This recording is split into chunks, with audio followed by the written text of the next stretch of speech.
Hi, everybody. Welcome, welcome, welcome to the dungeon. My name is Robin, and today is Flameworking 102.40 side by sides. I love combining two completely different patterns, and this bead is perfect for just that. I'm going to start out by showing you how I make a nice, thick, twisted cane.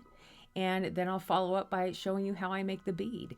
And this bead really encompasses quite a few skills. It is really helpful for those of you who are looking to kind of level up and practice.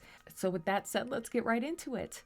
As always, I hope you're all doing safe and well out there. Thanks so much for joining me, and I'll see you next time in the dungeon. All right, the first thing I want to do is make up this nice thick ribbon cane. And so I'm going to run through this kind of fast with you guys, but hopefully it is easy to understand. So I'm going to start out with a lollipop technique. And so I'm just going to heat up my first color, which is a light sky blue, and mash that down with my mini mashers. And it's about the size of my mini mashers, so maybe a ½ inch. And then on the opposite side of that, I'm going to add a pink. And I'm only doing this so the transparent colors that I want to use will show up really nice and dark. You can use white for the center. Any combination of colors will be fine for a ribbon cane. So once I have that second color on there, I want to mash it down so it's nice and even with the bottom disc. Okay, that looks good. So now I want to add my final colors. This is a teal that I'm going to put on top of the blue, and I'm going to get a nice big dollop of this, a little bit bigger than what I was using before. And I kind of felt like I got too much here, so I'm pulling a little bit off, and then I felt like I took too much off, so I'm going to add a little bit more on there. I'm just looking for a nice thick amount that will cover the whole disc and be a little thick. And that looks good. So we're just going to even that out some, shape that up a little bit, and then work with our final color here. This is the ruby red, ruby pink, gold pink. And again, try to get the same amount as you did on both sides. And then we're going to heat just that color up. And I do heat the bottom of this before I press it down, so I don't want anything to crack. And then we'll just flatten that out and just make this package look nice and even all the way around. And once we have that done, we want to give it the border.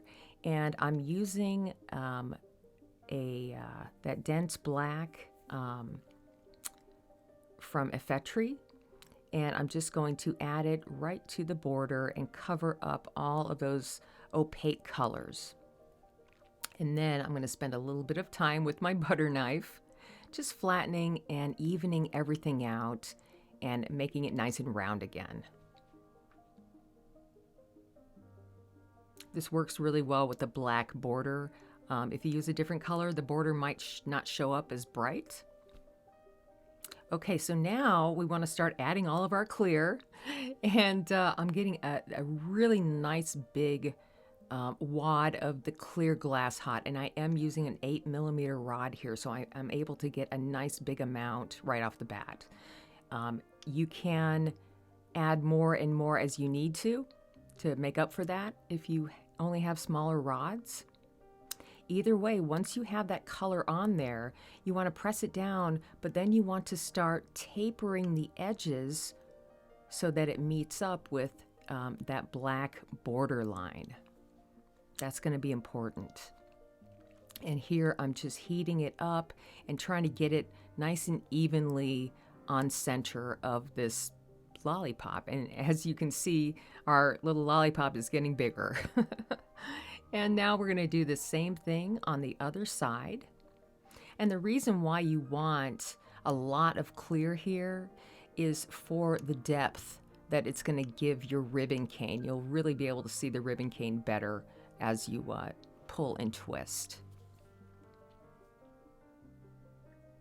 Okay, I'm just heating all of that up. And again, I'm pressing down and then making sure that the edges taper into the black border line.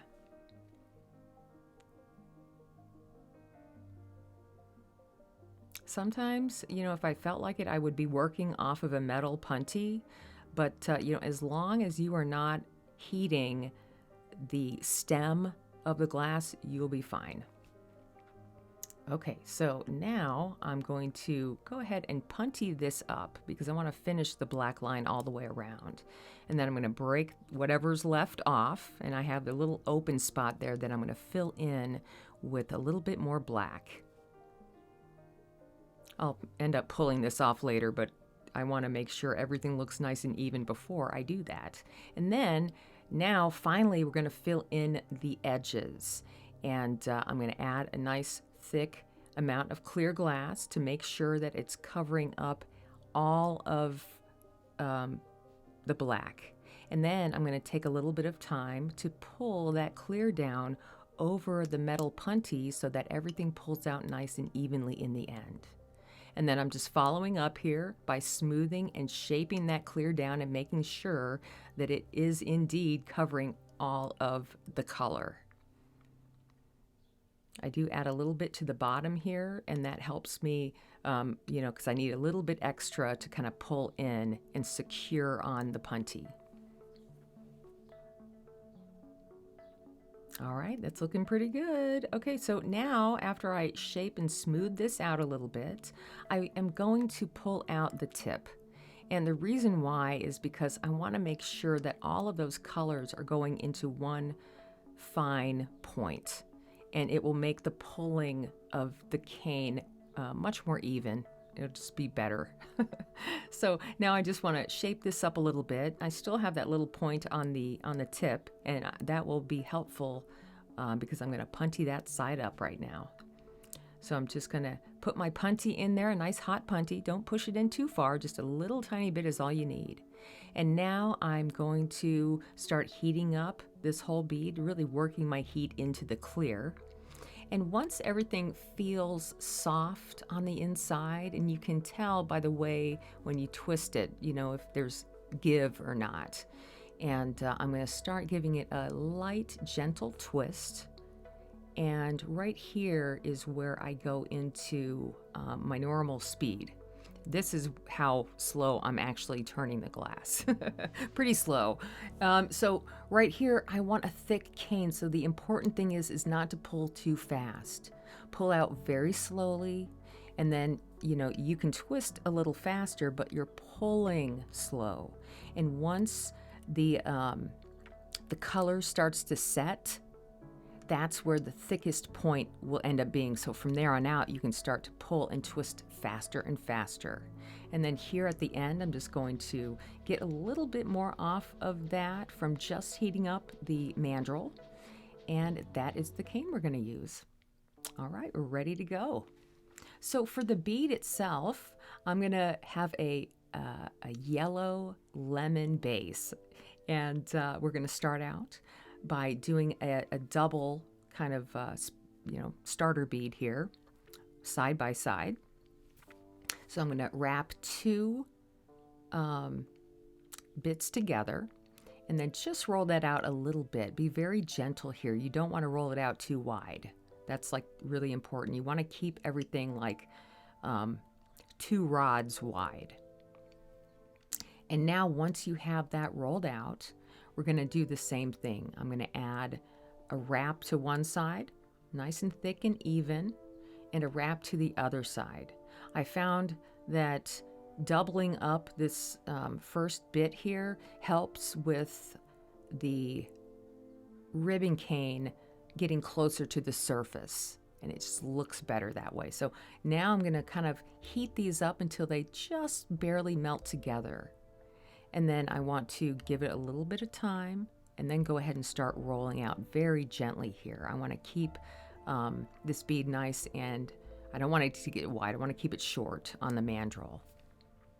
All right, and that is what we want to start out with. So let's go ahead and do the side-by-sides here. So I'm using the cane, and I'm placing it right on the edge of the glass. Not next to the edge, but I'm placing it right on the edge. And I'm just going to go ahead, and it is thick cane, so it'll take you a few seconds to get this hot and moving. And at the end, you could cut it and then place it so everything is perfectly even all the way around, but I don't know. I'm not lazy, but I just do a twist and pull kind of method. And then shape everything up. So now you have that band of cane on one side. Now we're going to match that amount of glass on the other side with the yellow. So I'm just going to wrap this up a few times. And again, I'm adding it to the opposite right on the edge. So we have two separate discs now. And I'm just going to heat that up. I'm not pushing it to touch the other disc here. I'm just kind of shaping up the side. I'll do that with the other side too. I'm just shaping things up and straightening them out. All right, let's get back to the other side here. Now I want to add a nice thick amount of clear glass on just the cane itself. And I have my 7mm rod. You may have to add 2 wraps depending on the thickness of your clear. And now on the other side, I want to build this up some more with my yellow and match the size of how much clear I have. So I'm trying to keep this as even as possible. However, I know I'm going to be adding dots, and that will make the yellow side a little bit bigger because you're adding more color, but we'll get there in a minute. So now I want to start heating both of these up, and you can see in the flame I'm heating one side and I'm trying to kind of heat the other side.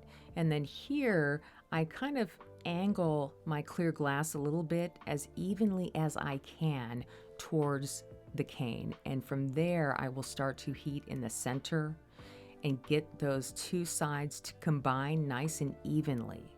And if it's not a perfect line, it's okay. It's all, you have to start somewhere. You have to practice. And the better you get, the more of a perfect line you're going to get in the center. Let's add our pattern. So I'm starting out with 6 dots, and I'm going to add 2 dots on opposite sides and then 2 dots between them. And that kind of helps me get the most even 6-dot pattern. And now we're going to start heating up just the yellow side. I will heat up a little bit of the cane, but now everything ends up on this side now. And I'm going to add some color here. This is a dark purple transparent. I just thought these colors would look good and kind of work well with the colors in the cane. There's so many different things that you could do with this bead. You don't have to use a ribbon cane. You can use any cane you want. You just want to make sure it's nice and thick so it gives a nice dimension and depth when you're finished. And okay, so we're going to continue adding our dot pattern here. I'm going to go a little bit further down and add some smaller white dots just at the bottom of those, and continue to heat and smooth it out as you go. And, this side, because you're adding more glass to it, is going to get a little bit bigger. So do be careful on how much color you add over here, because you don't want your bead to end up being lopsided.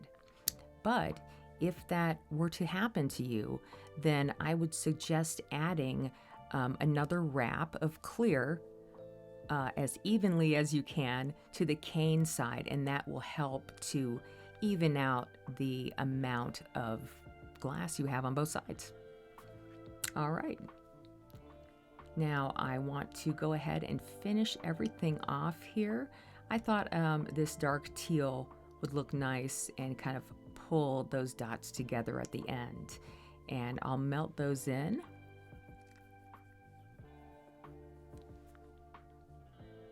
And I'm melting in the very center of where the mandrel is. That will help to pull all of those dots together at the bottom. Okay, at the end here, I want to add some little tiny black dots just to set everything off with. And then I wanted to flatten them down, so I'll end up giving them kind of a low button effect. And that's pretty much it. We are done here with our side-by-side bead, and I really hope you guys enjoyed this one. These are actually a lot of fun to make. I really appreciate these, and the more of these, the better. They really look amazing as a set, and yeah. Let me know what you think, and I hope to see you all soon. Have a great week ahead.